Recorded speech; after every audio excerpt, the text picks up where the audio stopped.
Welcome back, Truth Seeker. Put up a video last Friday. I said I'd take the top 10 questions. There's not that many questions that were asked, so we'll just go through all of them. Somebody asked, is Bitcoin the one world currency hiding in plain sight? Some interesting things about Bitcoin. And I think this is a good question. And I don't know the answer for sure, but I do imagine that the future one world currency will be an electronic currency in light of the direction of things. Using the alphabetic order, the word Bitcoin sums to 72, the same as the word world. Also, Bitcoin has gematria of 36. Remember, 666 is the 36th triangular number, and $ has gematria of 666. So does business. Again, check out that film Network. Important speech at the end of that film. It's a fictional film, but there's a lot of truth in it. In the end of that film, Ned Beatty is giving a lecture about how we live in a world of business and dollars. And when he gets to the point about business and dollars, he starts signaling with his fingers, what can be interpreted as 666. He doesn't do that in the speech until he gets to that point. Remember, fingers also has the gematria 666, just like business, just like $. So it's possible that Bitcoin is a prototype. It's also possible that maybe it is the one world currency hiding in plain sight. Next question. Do I have anything on Manson? Well, I know right away she doesn't follow my blog because I've linked my post on Manson as the top post since the day he died. And again, Charles Manson equals 83, just like murder. Dead at age 83. He spent 46 years in prison. Prison equals 46. Sacrifice 46. I suspect that Charles Manson has always been a psychological operations. August 9th, the date of the murders. Special date in the calendar year. 221st day of the year, like the Bavarian Illuminati, leaving 144 days left in the year. The word killer 144. We just saw the Son of Sam headlines this week, all centered on the number 144, number that has a lot to do with killing throughout history, especially in regards to these made-for-TV serial killers. So anyway, Charles Manson, from the date of the murders to the date of his death, his entire story is by the code, meaning he's part of the ongoing agenda. And, she said that she follows my work, but she must really not, because I put out also a few videos on the death of Manson, which are still up and haven't been deleted yet. So go back and watch the videos I already put up. For those of you who don't know how to search for videos, you have to click on my name and then click the videos tab and scroll through and see what I got. You can't just wait for stuff to pop up in your feed. Every day I have people leaving the comment, hey Zach, just found your channel, glad you're making videos again. And those comments are really discouraging to me because I've been making videos the whole 6 months since my channel was deleted, and everyone who leaves that comment reveals to me that they never took the time to search Zachary K. Hubbard in the search bar. They're just waiting for my video to pop up in their feed again. That's lazy. This person asked, do you believe the numbers are casting spells, as it were, when you connect the dots? Well, again, what do we call, writing out words? We call it spelling. Why? We know that there's another meaning for this word spell, as in casting magic. And again, this entire code of letters and numbers comes from Kabbalah. And there's a nice half to Kabbalah that's about spiritual ascension, understanding God, understanding your place in the world. There's another half called the Qliphoth, which is about casting spells, hurting other people. It's the demonic half. And so, do I believe that these people can cast spells? Well, it seems that somehow they're most definitely achieving something over the populace of the world, whether you want to call it casting a spell or not. And long before I understood about letters and numbers, right after September 11th, I explained things to my own mother. I said, you know what I think we're living in? I think somehow, some way, it's like we're characters in a Disney movie, and there's an evil spell over the people of the land, and this spell doesn't allow people to see things as obvious as they are, such as the lies of September 11th. I was just so dumbfounded at that point in my life about how no one could see through the obvious lie that was 9/11. It just couldn't have been any more transparent to me. The way the towers were demolished, the planes melting into the building, blaming a man on a cave who every 3 months released a new tape. I mean, how's he sending these tapes from his cave in Afghanistan to CNN's studio? Just the whole thing was so dumb, yet no one could see through it. And to me, the best way to explain it was there was some sort of spell going on. And I realized the spell had a lot to do with what was coming through the television, because people seem to be under hypnosis when they watch the TV. They just regurgitate what they see. They don't think critically. And again, to go back in time, long before television, long before 9/11, this Kabbalah, it's part of Hermeticism. There's something called Hermetic Kabbalah. And in Hermeticism, there's 7 key principles. One of them is vibration. Everything has a vibration. Every number has a vibration. And when you understand the vibrations and, what numbers they correspond with, what things they correspond with, you can become masters of this knowledge, and you can use the knowledge and things such as vibration to manipulate the world around you. Now, even though I understand the code and I see how numbers and letters have these relationships that recur all the time, I'm not a master of this knowledge. I don't understand the rules of vibration. But the people who do this, who cast the spells, if you will, they do, and perhaps in time we'll figure it out. But understand, this knowledge has been around for thousands of years. It's been studied by groups of people over a long period of time. We're just coming to understand it in recent years. So there's still a lot more dots to connect. All right, Mr. Tanks has 2 questions. Who's the mastermind behind pre-planning these scripted outcomes? Is it a single individual, group of Jews, or what? The stuff is genius and sickening at the same time. So I think it's definitely a group of people.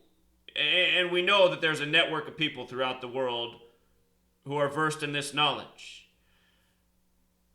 I think ultimately what's going on is we have this network of Freemasons in high places that are aware of the code, that work together, that communicate together.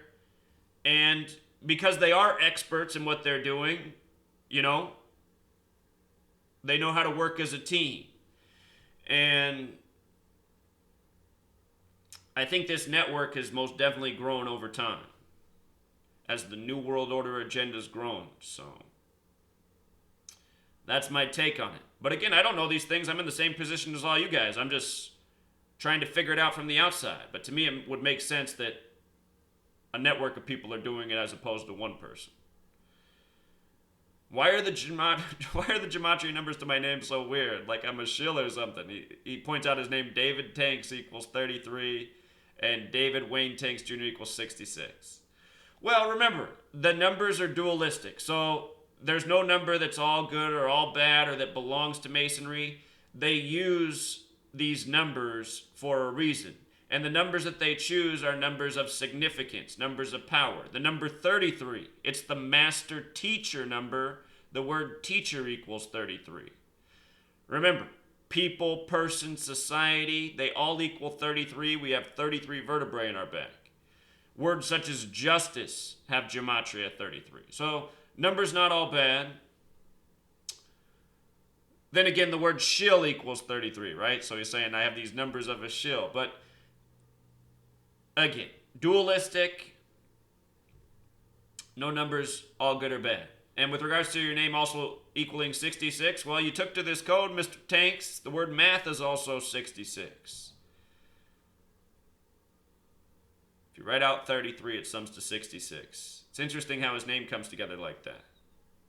And again, it seems that there is an organic side to this code, as I've talked about before. So this person says, I'd like to know if Steve Irwin's death was not an accident. His death was definitely not an accident. Used to have a video on it, still have a blog post on it. Check it out. be sure to use my blog. If you just use your cell phone for the internet, at the bottom of my blog page, you can click where it says view web version. When you do that, then the search box appears in the top left, and you can type in Steve Irwin. And you can go back and read my post. And someday I'll upload all my videos again. So this person says, what do you think about the power of mentalism? That's the first rule of Hermeticism. Everything is mental. Yeah, I think mentalism is everything. You focus on positive things, you make positive things happen. You focus on the negative, you make the negative happen. And I've been trying to explain this concept long before I knew about Hermeticism or these ancient teachings to my mother. My mother could be the most negative person on the planet. If the glass was all the way full, it would look empty to her. She always focuses on the negative, and just bad stuff is always coming into her life. Her car always gets keyed. I don't know anyone else who's always getting their car keyed. And I don't know if she's pissing people off or what, but just always just bizarre things are happening to her. People are always running into her rear end of her car. She's always focused on the negative, and negative stuff just always comes to her like a magnet. And it's mentalism. And, they say men often end up with women who are like their mothers. I can tell you, I have not been that way. But my father, his mother is super negative. She just always assumes the worst. She's the same thing. The glass is full. She sees it as empty. And it was probably a year ago now, but she was just like going on about all this stuff. And I said to her, Grandma, sometimes you just got to be positive, and then, you'll feel better. And she said back to me, she goes, Zachary, that is bullshit. So anyway, mentalism, it's real. And I think anybody who focuses on the positive, who sets goals and keeps their mind to it, I think that they know the power of this. And for anyone who could witness my mother, you would see how it just goes the opposite way too. But my mother seems to be incapable of changing herself, and it's too bad. It's too bad.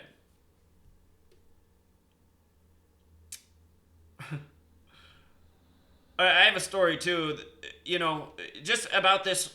I have actually multiple stories with my mother and negativity, but here's two that really stand out. My mom lives down in Portland. I was probably in my mid-20s, and whenever I go down to visit in Portland, I always like to drive back late at night because there's not traffic. If you drive from Portland to Seattle in the daytime, there's always going to be traffic in the Tacoma and Seattle area. It doesn't matter what day of the week it is, but if you drive at night, you can skip all the traffic. So I almost always travel at night. For some reason, one time my mom just started freaking out. She's like, I don't want you to leave right now. I got a really bad feeling something's going to happen if you leave right now. And so, just because she was freaking out, I said, all right, I'll leave early tomorrow morning. So, I left early the next morning, and on the way back to Seattle, there was a semi in front of me. The semi actually decided to pass this car in another lane and kind of like cut me off, because I was in the left lane. And when it was accelerating, this piece of metal, to this day I still don't know exactly what it was, but I remember how it came off the back of the truck and how it was like skipping on the road. And it was like an awkward shape, so it was bouncing. I couldn't tell which way it was going to bounce, so I tried to swerve out of the way, but it bounced back, and it just tore out my two tires on my passenger side. I was just so annoyed, because I was thinking, right when it happened, I was thinking, God, I was going to leave last night. This wouldn't have happened. My mom had this horrible feeling, so she just wanted me to stay. And now look, this crazy piece of metal debris came off. It smashed the bumper of my car, went under my two tires, tore them up. And I was like stranded exactly in the midway point between Portland and Seattle. But I that's all I could think of in the moment, is just how my mom was just freaking out that something bad was going to happen. And anyway, so I took her advice, and then something bad happened. And another really bizarre story with my mother is, I was in college. It was between my freshman and sophomore year, and she was having her house worked on by this contractor who wasn't doing the job right, so she told him she didn't want him to do the work anymore, and then he was mad because he wanted his money. And I guess he started threatening her. So she asked me to come home from college while this man was doing this because she felt threatened. It was actually over summer break, so I wasn't in class, but I was working. I worked at a restaurant. And I ended up coming home for her. I drove all the way home from Phoenix to Portland, Oregon. And I drove all the way straight through. I was completely exhausted. When I woke up, she asked me if I could go buy new locks and install all new locks because this man had a key to the house. So I get up, I'm tired. I'm driving to the hardware store. I'm not even that far from the house. I'm at the stop sign that's like maybe a quarter mile from my mother's house. And while I'm stopped, it's a four-way intersection. On the other side of the intersection goes into a parking lot for a grocery store. And then the street that comes across this way, it's a 25 mile per hour street. Well, while I'm at the stop sign, I notice this Mercedes is just hauling ass down this street. It's going way over 25. And for whatever reason, the Mercedes slams on its brakes, loses control, and crashes into the front of my car. And I was like, what is going on? And I still remember this guy had bright red hair and a beard. And when his car was swerving towards me, I could see through his windshield because it's like all in slow motion when you get hit. And I just remember his facial expression. He looked crazy. And anyway, so he collides in the front of my car. What I was impressed with was my car was a Honda Civic, and maybe it was just the angle it hit, but the front of his car was really wrecked. And my car was smashed too, but his car looked a lot worse than mine. I thought, wow, the Honda held up better than the Mercedes. But after he got out of his car, he said sorry. He just got in a really bad fight with his significant other, and he wasn't in his right mental place. And anyway, I called my mother because I wasn't far from the house, and I said, some guy just crashed into me at the stop sign. I said, can you... And I started to freak out right away. I said, just relax. I was at the stop sign. There's nothing I could do. But I said, can you just come here and take a picture? It's back before we had cell phones and smartphones with cameras on them. This was 2002, I believe. I was freshman, sophomore. Yeah, it should have been 2002. So, anyway, my mom shows up, right? And this guy, my mom's name's Donna. This guy who just crashed into me, he goes, what the fuck are you doing here, Donna? And I was like, what? Turns out that this guy who just crashed into my car is the same guy that my mother's afraid of and the reason I just had to come home. This is the guy that was working on her house. Now he just crashed into my car. And it was just like such a weird moment for us. Like, what in the world is going on? I drive home because my mom's freaking out about this guy. Now he crashes into the front of my car. I think somehow my mother creates all this, because my mother just has the craziest shit happen. You know, she has these negative feelings all the time that horrible things are going to happen to her. That said, she's always been worried she's about to die from something, and she hasn't died yet to date. But, I mean, she just brings so much crazy negative shit into her life and other people's life because she's just always focused on it. So, yeah. Mentalism, I think mentalism is everything. I think Hermeticism's absolutely right about that. All right, next question. Since the NFL is scripted, how come no ex-players come on YouTube and say it is? Well, you know, that's a good point because I often say that, you know, these players can't get their voice out in the media. The media controls all the information that goes out. It's on TV delay. So I suppose they could go on YouTube and upload their content. But like I always say, the majority of these people in the world of athletics are born into it. They have fathers, they have family members that are into it. Also, they have things on the line. In college, they have scholarships, and a lot of them get money under the table. In the pros, they get money and access to things and power. So, you know, there's a lot of reasons that they wouldn't speak out. How many athletes just drop dead out of nowhere? We don't know all what's going on behind the scenes. We know people are being murdered by the code. Perhaps these people they know within the industry. Keep my mouth shut, go along, get my money, keep my fame. I mean, I don't think that the majority of people realize human sociology. Most people will not stick their neck out for anything. How many of you work at a place where corruption goes on all the time and you know about it, but you don't say a peep? You don't say a peep because you want your paycheck and you want your job. This is the way the world works. I know this is the way the world works. I'm one of the only people that sticks my neck out anywhere. Everywhere I go, I hear people bitching when the boss isn't around, complaining. Things are fucked up. All these complaints. But do they ever do anything about it? No. Most people are cowardly, you know? Most people don't care about justice. Most people just care about their own interests, you know? So, I don't know why so many people struggle with this. It's like they can't even look at themselves and see how cowardly they are. Or maybe they assume they're the only coward. But I just know that almost everybody is a coward. And I know this is true. I know this for a fact. Almost everyone is a coward. Nobody sticks up for anything. You know? Selfishness, cowardism. That's what humanity is. So, that's why you don't see these people speaking out. They're all part of the network too. I think a lot of these people were bred for their future role. You know? A lot of these athletes could also be under total mind control. We don't know all what's going on. What did I just show you about the Heisman again? Baker Mayfield equals 239. He wins the Heisman 239 days after his birthday. Who's named Baker Mayfield? Only these athletes. Ha Clinton Dix. Who's named that? Jake Butt. You know? Drafted by Denver out of Michigan as the pick that corresponded with Catholic Church right after his college coach visited with the Pope days before. Think about it. Jake Butt. Sodomy. Catholic Church. If you missed my work on that, go back and look. That was this past year's draft. Sick little riddle in the draft. Shows you what's going on with these athletes. This person says, hey, Zach, I think IK means I know. Just so you guys know this about me, I hate texting culture and acronyms. I mean, how long does it take to write I know? Anyway, hey, Zach, IK, you said before the Bible is coded with gematria by the Masons, but you also think that there is a creator.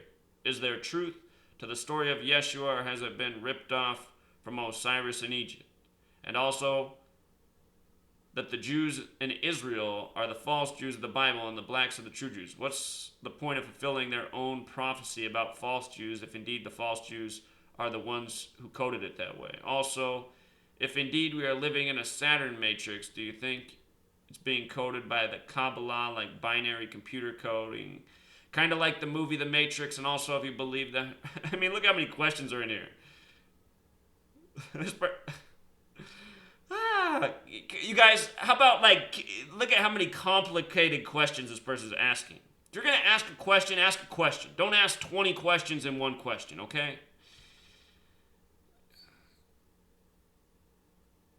Okay, so they're asking about the Hermetic belief of vibration. I already answered that.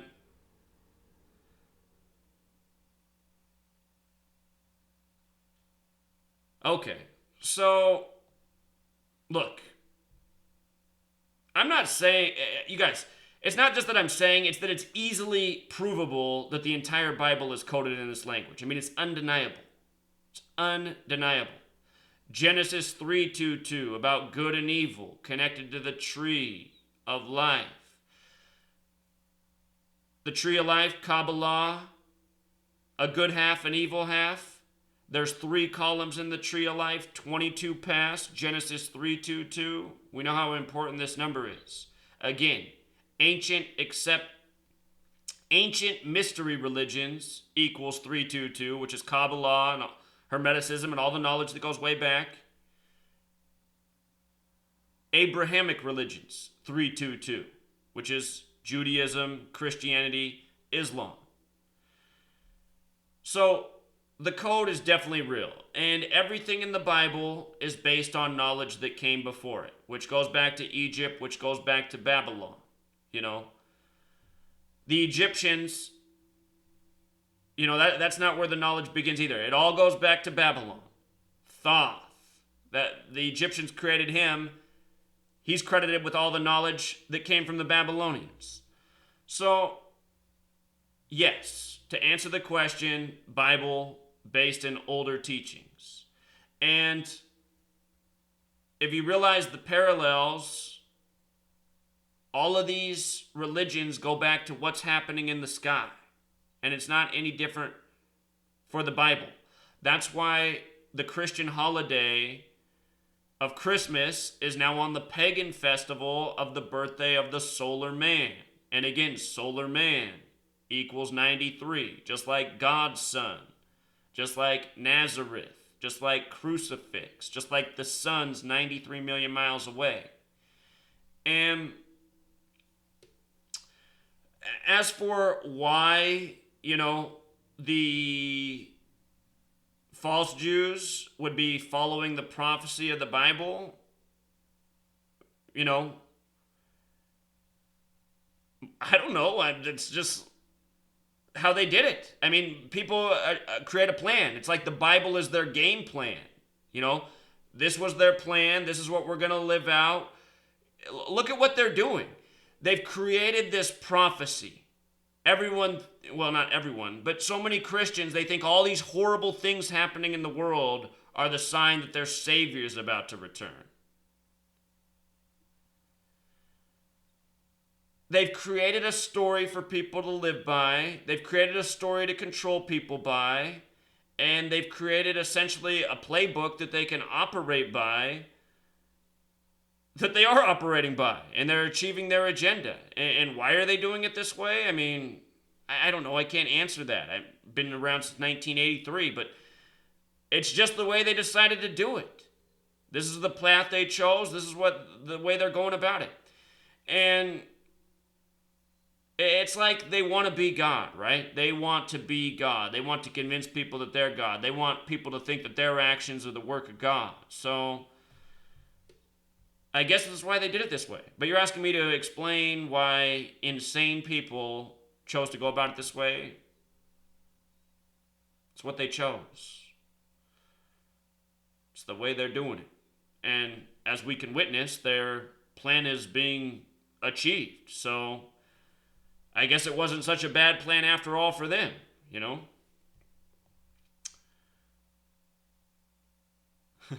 Well, thanks, Randy. Randy says, I'm the best truther out there. David German says, why is 1 not a prime number? Well, once upon a time, 1 was considered a prime number, and I asked the same question. I mean, to me, 1 should be a prime number because it can only be divided by itself and 1. And perhaps that's actually the reason, because maybe that's where the argument it is. Because the definition of a prime number is a number that can only be divided by itself and 1. Maybe because 1 just is 1, they said, well, it's not prime, it's something different. It's the starting point for all numbers. 1's the only number that divides into all numbers. So maybe 1 is unique in that regard. Here are my questions. What is your view on Jesse Ventura? He's obviously one of them, He tries to go on TV and have his conspiracy theory show and give people ideas. And I'm not saying his information is bad. Long before we had Donald Trump with his wall, I guess the Republicans have always talked about building a wall between Mexico and the United States. But Jesse Ventura, he said back then, when they build the wall, remember that wall's to keep you in. So, yeah, I think things like that were good for people to think about. But it's very clear that Jesse Ventura's in on the know. He's part of that skit from the 1989 WWE WrestleMania with Hulk Hogan and Randy Savage, talking about tearing the World Trade Centers down. All the language that they use in that's obvious predictive programming for September 11th. Jesse Ventura was part of that skit. A lot of these celebrities, they're in on the code. Just like how you had Prince in 98 singing in Europe about how Osama's getting ready to drop the bomb in America. The celebrities, and this is another thing to understand for all of you who don't get it with the athletes. Look, these people are living on a different tier of life. They have information that we're not allowed to have. They're sworn to secrecy. They're paid. They're born into it. They're living in a different world of information than we are. So, these celebrities, you get a guy like Jesse Ventura, he does a show and tries to clue people in and ask these questions. So, Jesse Ventura, he's one of them, but maybe, you got to say, well, at least he gave people some information, some things to think about. He did a show on heart, put out information about heart. Then he says, and when there is a ritual sacrifice or murder, does the one killed know it's going to happen? And lastly, I was wondering if you could talk about Brett Favre's run with the Minnesota Vikings. A lot of questions, too. I've talked about this before. It seems that some of these people... Okay, let's just talk about the Jesuit order. They're killers all throughout history. They murdered by the code. Jesuit equals 84. The Jesuit order equals 84. The Catholic Church equals 84. Masonry 84. Ignatius of Loyola, who established the Jesuit order, he died 84 days from his birthday. Jesuits have killed a lot of people over the years by the number 84. They even killed their founder by that number. So, did he go out willingly? Another part of Hermeticism is reincarnation, and all of this knowledge is intertwined. So sometimes I wonder if these people do willingly go out by the code, thinking they'll come back in a younger body or born again.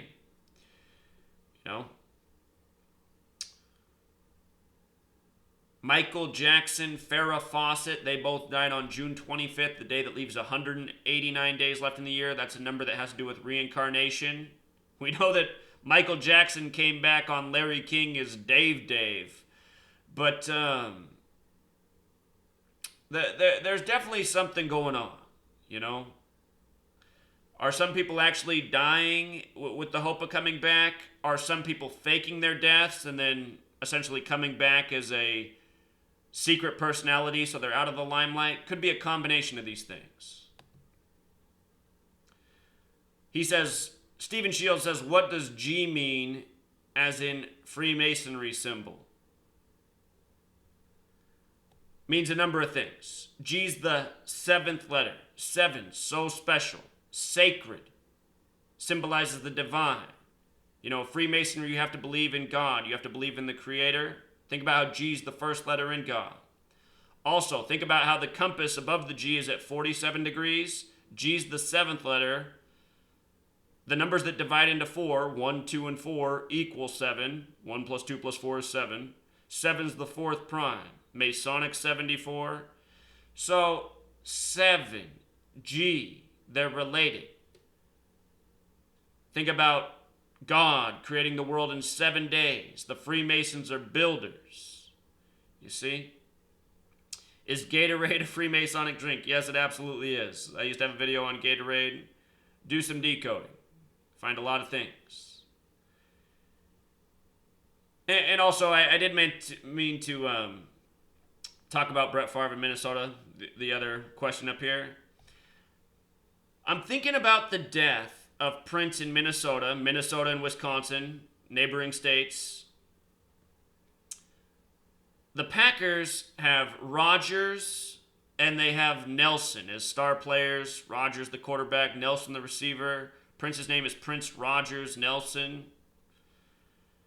Again, there's really weird things going on in the world of celebrity. People being farmed for their positions. Things are being planned long in advance.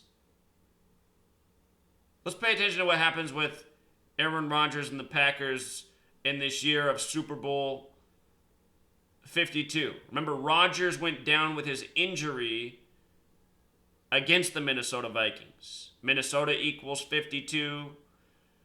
Prince died last year. Denny Green's death was connected to Prince's death. Denny Green died the day before they opened the stadium that's hosting Super Bowl 52. He died 52 days before the Vikings opener. I think somehow all of this stuff is really bizarre ritual. And I suspect that somehow even Favre playing for the Vikings, as well as the Jets at the end of his career, factors into that narrative. So we'll put the pieces of the puzzle together eventually. Might want to check my blog. I think maybe I've done some work on Favre and the Vikings in the past. I can't remember everything. But I'm just thinking about it in light of this season with what's going on with Minnesota in Wisconsin and the Super Bowl and the Rodgers injury. Of course, Aaron Rodgers, the quarterback that replaced Brett Favre in Green Bay. I covered the death of Max Clifford. Looks like I even responded to this guy. See my blog because he asked the question after I'd already answered it. But what stood out to me is the mainstream media used a picture of Max Clifford and O.J. Simpson. I saw this all over in mainstream reporting. Max Clifford and O.J. Simpson. O.J. Simpson got the story about how he could be freed from prison, and that was exactly 74 days before he was released. And the word free equals 74. So I thought it was real curious that Max Clifford died at 74 in prison and the mainstream media was using the story with O.J. Simpson. Is it possible that he was really released from prison and people were told he was dead? You know what I mean? Now he's not in prison anymore. People think he's dead. He can live the rest of his life outside, possibly under another identity. So that was my thought on that. There was also some other curious things. Check out my blog. There's a post on it. All of you who continue to ask me questions without reading my blog, you guys all collectively waste my time. I don't do this work for nothing. I put it out so people can check it out, get the answers. In the same time it takes to ask me that question, you can type in my blog address. Then you can just save it and bookmark it. You can scroll through it. What is God? Is there a heaven and hell? You know, I think God is everything. God is everything. It's us. It's the earth. It's what we see in the sky. God is all things. That's what I think God is. Interestingly enough, the word God equals 26. So does heaven. So does hell. In the 26th verse of the Bible, man's created. The name Adam equals 26. The word bones equals 26. The word anatomy equals 26. There's 206 bones in the human body. I think this is essentially what the ancients believed too, and I think the reason the number 26 has been coded into the name God in Hebrew and in English is because, you know, we're the reflection of God and 26 pertains to us. We're one of the only living creatures that stands upright. In the Bible it says we're made in the image of God. Part of the reason we can stand up is because of what's going on with our feet and ankles, which there's 26 bones in each of. The word carbon's 26, you know, carbon in all living things. So, again, I think God is all things. You look at the world and you see all the things wrong with it.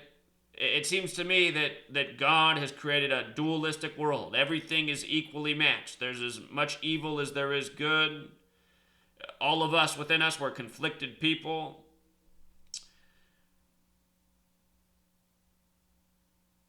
Somebody asked me before, why would God create a world this way? And perhaps, why did God create the world in the first place?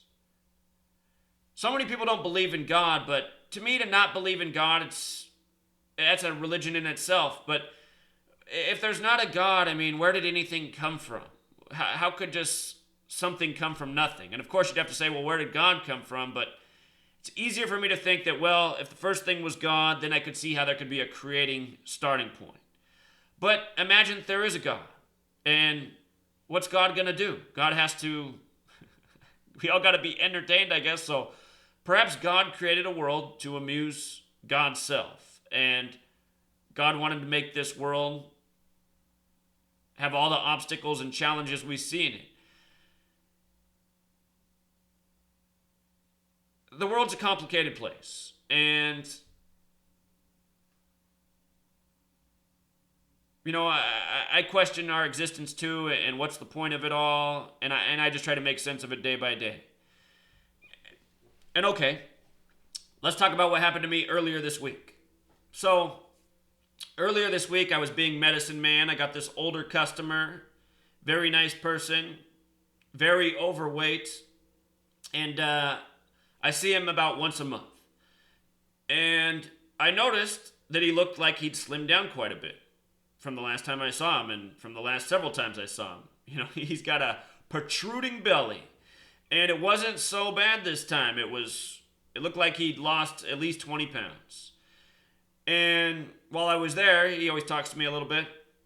He told me that, he's got some bad news from his doctor recently, and he's not sure how much longer he's going to be around. But he seemed like his jolly old self, so I just said to him, I said, well, just stay positive, man, and stay happy, and you'll outlive whatever that doctor told you.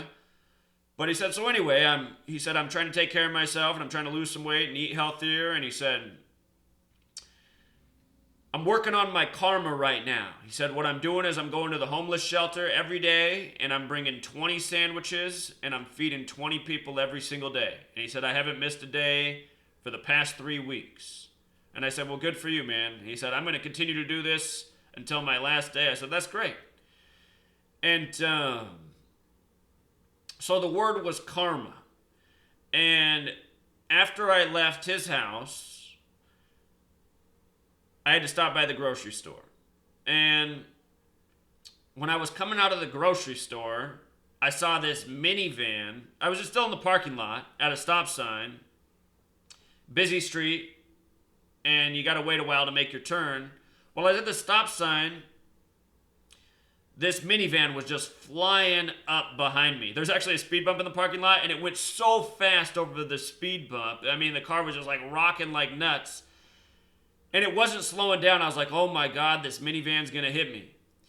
And the minivan slammed on its brakes and stopped and probably came this far, just barely off the screen, from hitting the car.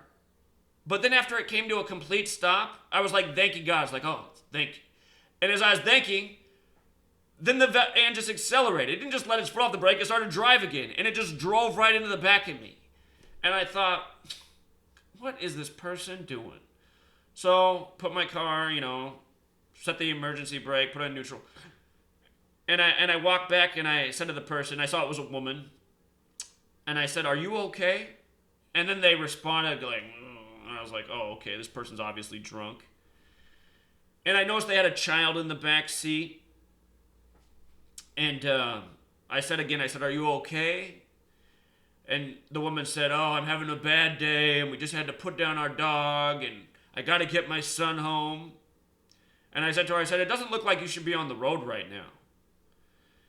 And I said, do you have insurance? So she was fumbling around, and so while she was fumbling around, I went and looked at the back of my car and where she hit, and I could see it was a little bit scratched and dinged up. But it wasn't real bad. And I was deciding what to do. I was like, should I call the police and file a report? I mean, if she's drunk, if the police show up, she's going to get arrested. And it looked like she was pretty drunk. So anyway, she told me she had insurance. She couldn't find her insurance at the moment. She said she lived right down the street. And I was thinking, oh, great. Am I going to let her drive away from the scene and then have no evidence that she even hit me? But I was trying to decide what to do. I was thinking, okay, do I call the cops? If I call the cops, again, she's going to probably get arrested in front of her child. Is this worth it? My bumper's not that bad. I mean, is it worth creating a huge legal problem for them and embarrassing her in front of her child? I mean, so what I said is, okay, if you live right down the street, I had her show me her ID, and it had her address, and I saw that she lived close by. She lives close to me. So I said, okay, I'm going to follow you back to your house, and we're going to find your insurance there. Well, when we got back to her house, it was, the sun sets early here. It was about 4:45 that she hit me. By the time we got back to her house, it was about 5 o'clock, and she lived on this dark wooded street. It was already dark, and no street light on the street. So we get back to her house, and for whatever reason, cell phone, you can get that app for your flashlight. I couldn't get my flashlight to work, and she couldn't get hers to work either, because we were trying to look at the damage and search for her ID. So she goes, I think your car's fine. I'm just going inside. I said, lady, you hit me. There's some damage to the car. What am I just supposed to pay for it? She goes, I'm going inside. It's cold. So, anyway, she sent her husband outside. So her husband came out, and her husband was an honest guy. He said that, his wife has a drinking problem. He also revealed to me that she had a suspended license, so she wasn't even supposed to be on the road, and I didn't catch that. But look at this. essentially what ended up happening, him and I ended up working out a negotiation. He said he would take care of the damage. They did have insurance. I went to a car repair shop. I got a few quotes. I gave him the middle quote. He ended up paying me cash for the middle quote and damage. So we agreed there. But the point was, this situation came into my life, right? This situation came into my life. I have this drunk woman with a child in her car hitting the back of my car. And thankfully it wasn't worse. If he didn't slam on the brakes, it would have been a lot worse wreck. After it happened, I just wanted to look at what day I was in my own, my own place in my current age.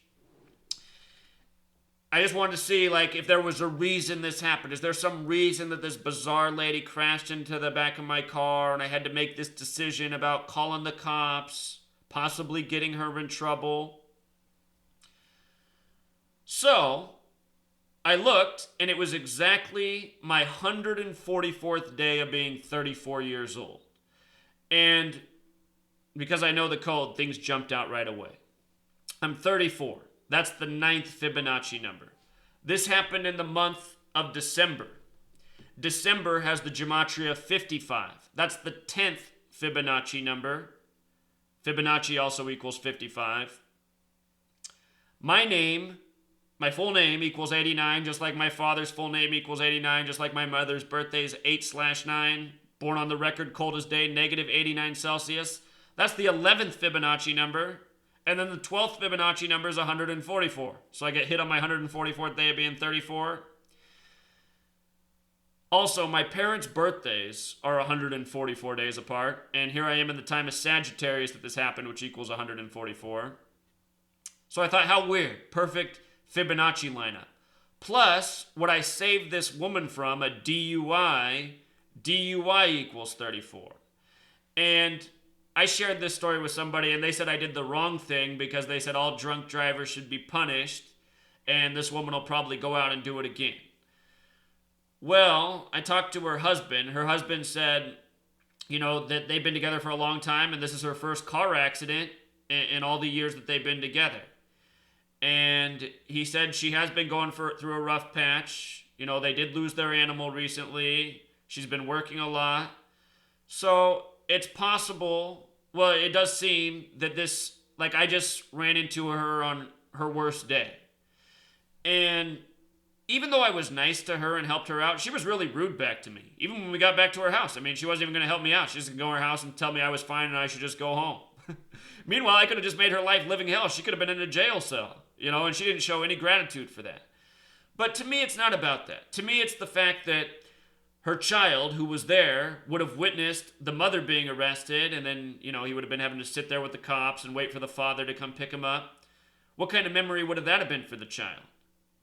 And also, before this happened, I'd just been talking to this man about karma and doing the right thing. So it almost seemed to me that God, who works in mysterious ways, sent this thing into my life to see how I would handle the situation. Some people would say I did the wrong thing, I let this drunk driver get away with it, maybe they'll do it again. I'd like to think, though, that the husband, and I know that the husband's been talking to her. What's funny is the husband, because he got my name, he ended up looking me up online and he found my research. And then he wanted me to meet at a coffee shop and talk to him about this research because he found it fascinating. So I actually ended up going and talking to him and shared with him some of this knowledge. So anyway, but he also talked about how he talked to his wife and let her know she has to get her stuff under control and she can't be driving. She has a suspended license. So anyway, what is God? I think God ultimately is this thing that has built this world for us that is a test. And does that mean that you go to heaven or hell? I don't know, To me, what makes the most sense is reincarnation. And at the same time, it almost seems that the world could be heaven or hell, but it's dictated by the behavior of humanity. And because as a people, collectively, because we're behaving so horribly, and I know that's true. I mean, people are operating out of selfishness and greed and not caring about their fellow man. I think we've turned the world into a hell. So, can it be corrected? I think it can be corrected.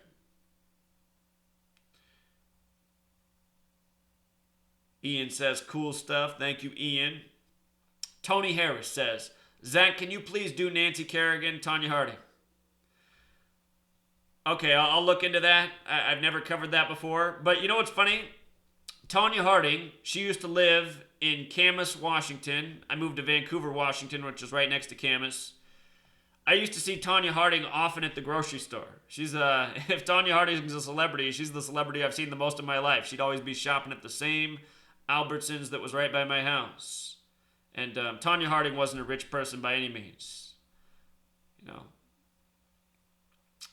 a lot of people would see Tonya Harding shopping at that store, and nobody really talked to her because she was somebody who was, you know, shunned in the public.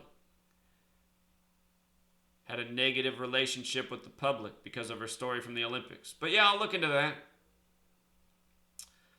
Once upon a time, if I would have known the code, I could have asked Tonya Harding about it in person.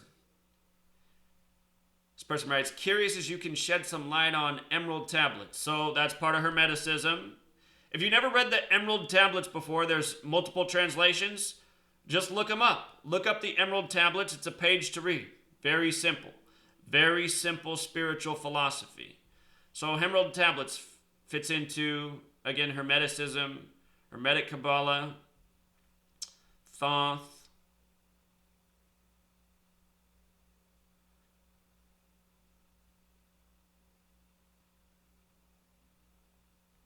Do you put on a Christmas tree? Do you happen to know where that custom originated from? Yeah, it comes from the pagans. Do I put up a Christmas tree? You want to know what's funny? This is the first year of my life in any place I've ever lived in, apartment or house, where there's a Christmas tree. And there's the only reason a Christmas tree is up this year is because my twin sister neighbors brought one over.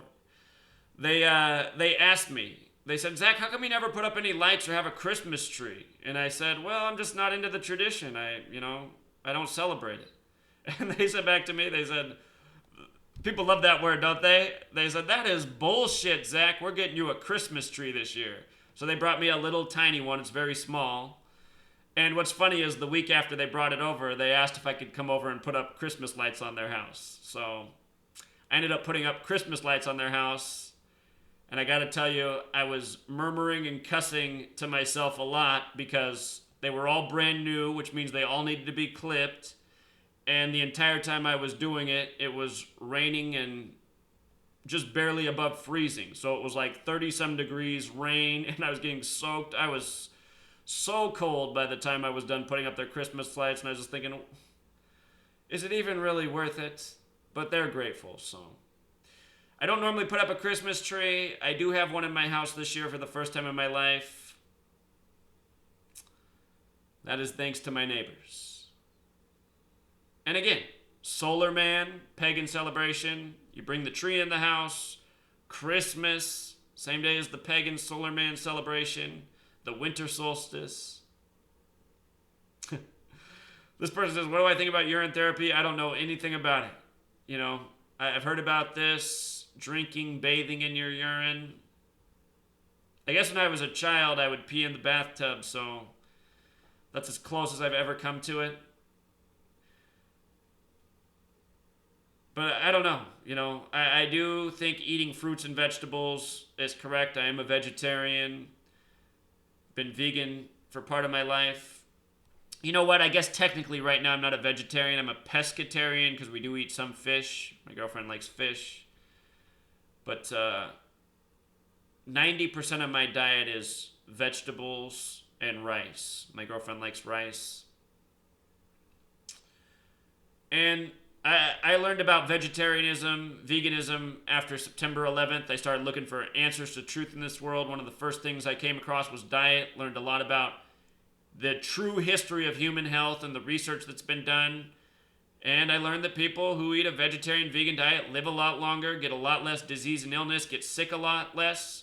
And you guys, I should be living proof of this to you. I mean, been paying attention. How many times have you seen me sick? in the time I've been doing this research.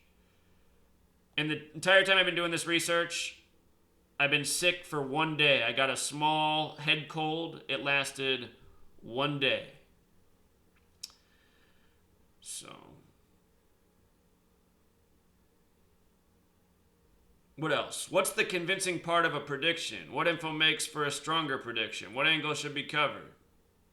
Seems easier to predict staged games outcomes than a staged current event. I see connection, by the way, what you speak of and what Dan picks up on, as well as Derek and Chigozi. However, I can't tell if I'm seeing these hints connections because I'm looking for it. And then the rest of their comment got cut off. So, what makes for a convincing prediction? Well, I've made a lot of convincing predictions in the time I've been doing this. Calling out who's going to win the championship, what the score is going to be, who's going to be the MVP, what tributes to look for in the game. Been doing this a number of times, in a number of ways, professional and college. Calling out celebrity deaths and the numbers to look for. Prince to Muhammad Ali. It's happened. So, what makes for a convincing prediction? Making the prediction and it being correct. How many days did I say last year we're going to have false flags and false flags hit on them? The weekend of Yom Kippur, I said look for the worst false flags since September 11th. It happened in Las Vegas.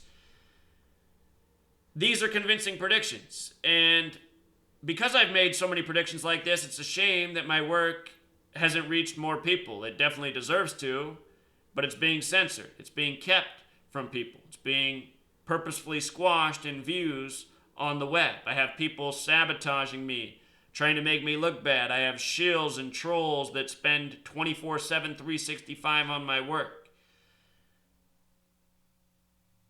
As for his final question, let's see. What angles should be covered? Well, the exact angles that I do cover. Why those dates? What makes them important? Where the code comes from? All the things we talk about.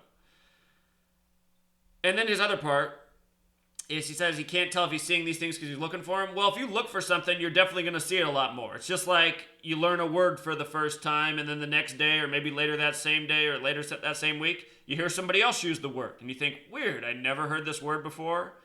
Now I hear it all the time. Something new gets introduced to you that you never noticed before. All of a sudden, it's showing up. So that's consciousness. Being aware of something, now you're going to see it a lot more. It works for all things that way. If you look for something, then you're going to find it even more, right? And, Derek right now, in his work, he's trying to achieve something with gematria. He's trying to,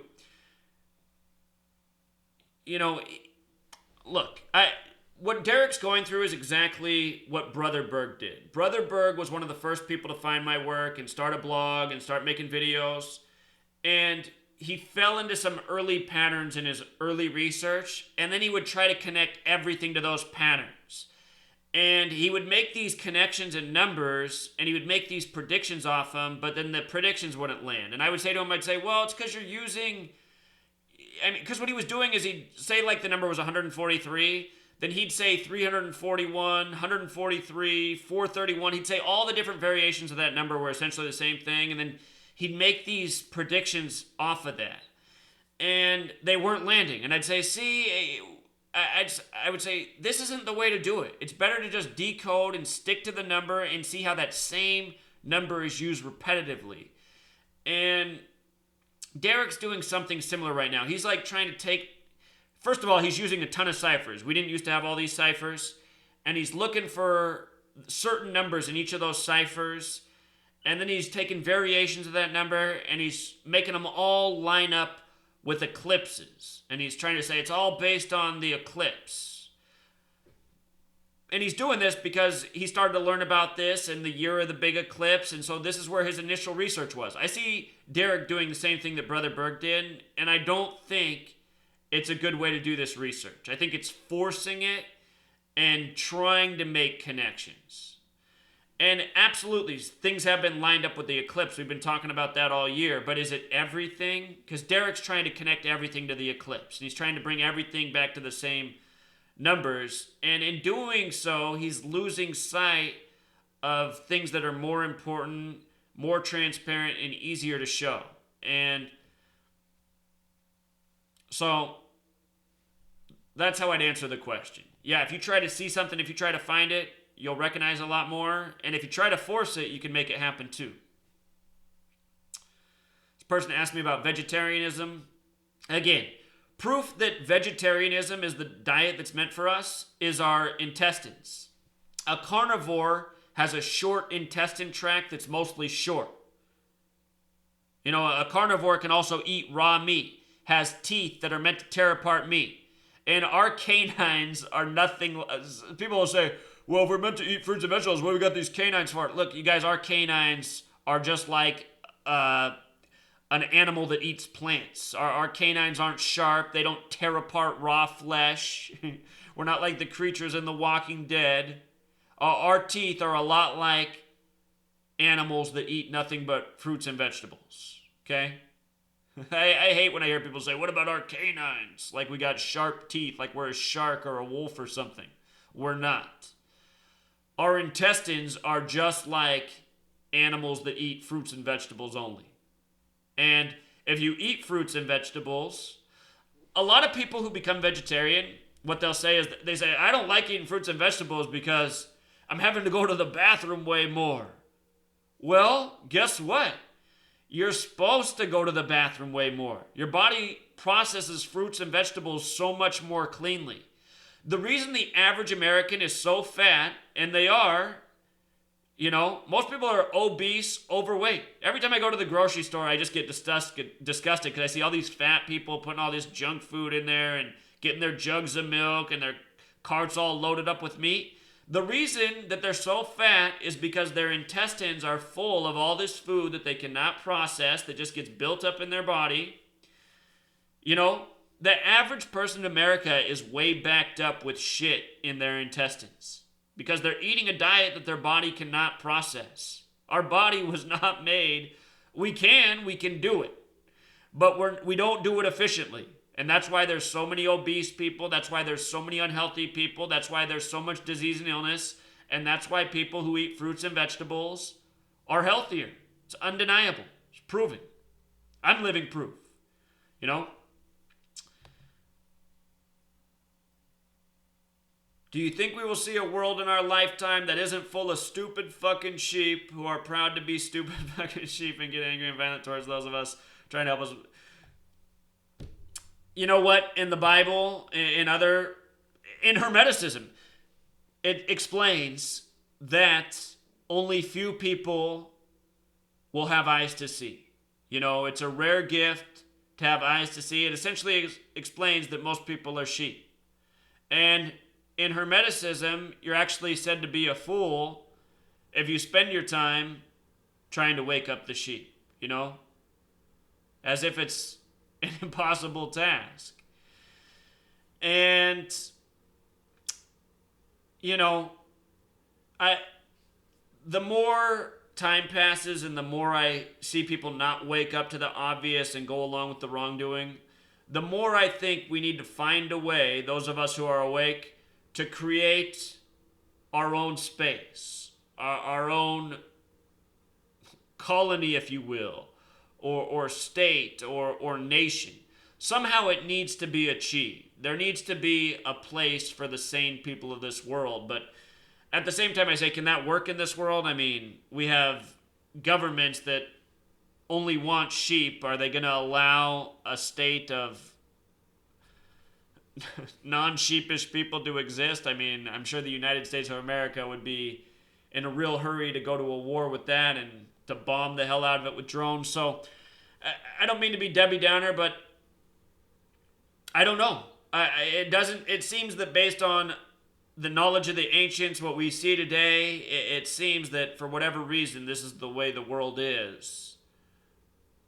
To me, the goal is somehow to make it work for the sane people to come together and have community.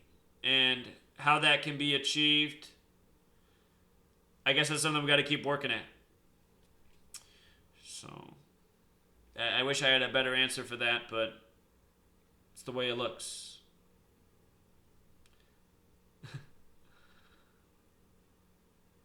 Well, there's your theory about how sports are rigged. Well, we covered that. These people are paid off, they're born into it, they're farmed into it.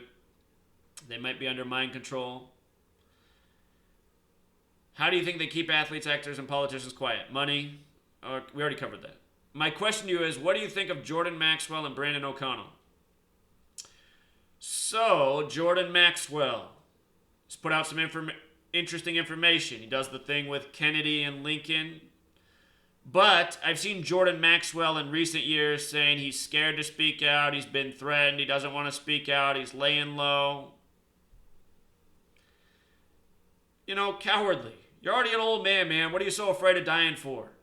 Just speak out. If they take you out, then that's what happens.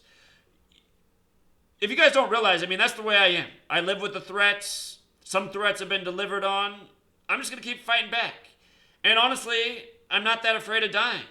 You know, death ultimately doesn't sound that bad to me. I enjoy living. You know, I have a beautiful girlfriend. There's all sorts of things I like to do, even though these days most of my time is just spent doing this research and putting out truth. But death, it's not that awful to me. You know, what's honestly a more awful thought to me is continuing to live in this world and just watch it get shittier and shittier and shittier. That's more terrifying to me than death.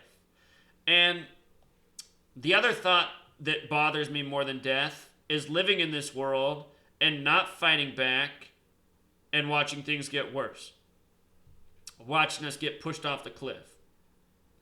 So Jordan Maxwell, his message in recent years has become, I'm too afraid to speak out because I got threats. I'll still appreciate him for his Lincoln and Kennedy thing, though. This Brandon O'Connell, if I'm not mistaken, he has a YouTube channel that doesn't have that many followers. Now, I'm not that familiar with his work, so as small as his audience is, I don't think he's a shill or an agent. And I don't know enough about him to speak, but I just know he doesn't have that big of a following.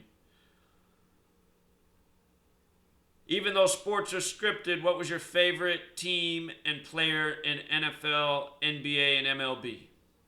Okay. Well, I'm from Portland. The only pro team we had growing up was the Trailblazers.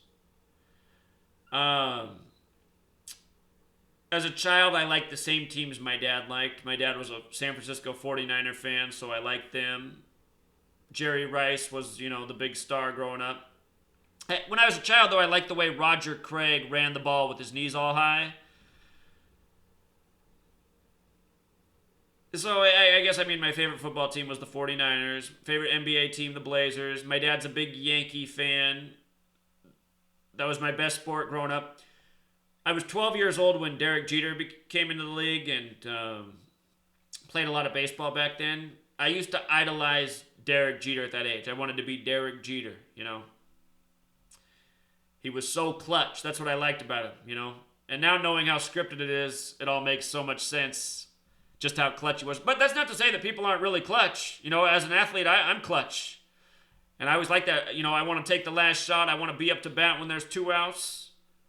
There's people who are clutch. But, I really liked Derek Jeter as an athlete when I was a child. And ever since then, I haven't really idolized any athletes. So. Last question. This is the end of the line. Well, sir, what do you think is going to happen after the NWO fulfills the Bible's chapters? And do you think there will be another language worldwide spoken as English? Well, I think that they built English to be the worldwide language, and that's why they've coded it out the way they have and made it line up with all the nations of the world. So I think this is it. And after the NWO fulfills, well, I don't know if they're ever going to fulfill all the chapters of the Bible. Because it doesn't seem that they work through the Bible in logical order. It seems that they skip around and use it ritualistically in ways that have alignment. And talked about this in the past. So I think the Bible will always be their playbook. And I don't know if their agenda will ever be complete. They pretty much already have a one-world government. They pretty much already have a one-world order. And I think it's just bringing more people into a state of hopelessness and a state of being enslaved to this system. So it's like the order's already established, but how can they pull more people in as indentured servants? And once they have that, I suppose once they have that, then I imagine the next phase in the game would be depopulating. I think, and the reason for that is once they have the technology where they have it, once they have their AI, their robots that can do all the things that we currently do, then we won't be needed anymore. And I just think that's the way it'll go over time. And I think that's still far away. But that's what they want. They want a giant Goyim slave state. In the Talmud it says when the Messiah arrives, there'll be 2,800 Goyim slaves per Jew. And when they don't need the Goyim anywhere more to maintain their quality of life, when they can just have their AI do it, I don't know what the point of keeping us around anymore is. So I think that'll be the future of humanity. Because again, according to the Talmud, if you're not a Jew, you're an animal. The purpose of your existence is to slave and to work so that they don't have to. I mean, once they have AI robots that can do it all for them, and I imagine that day will come, you know. Technology expands rapidly. When that comes, I don't know what the point of keeping us around anymore is. Because the only thing we pose is a threat to figuring out, just like it says in their Talmud, you know, if we figure out what's going on, we'll kill them. So you get AI that you can completely program, that are completely robotic, then you don't have that threat anymore. All right, Truth Seeker. Until next time, or wait, in response to this video, you guys can ask your questions for next week. Okay, until next time.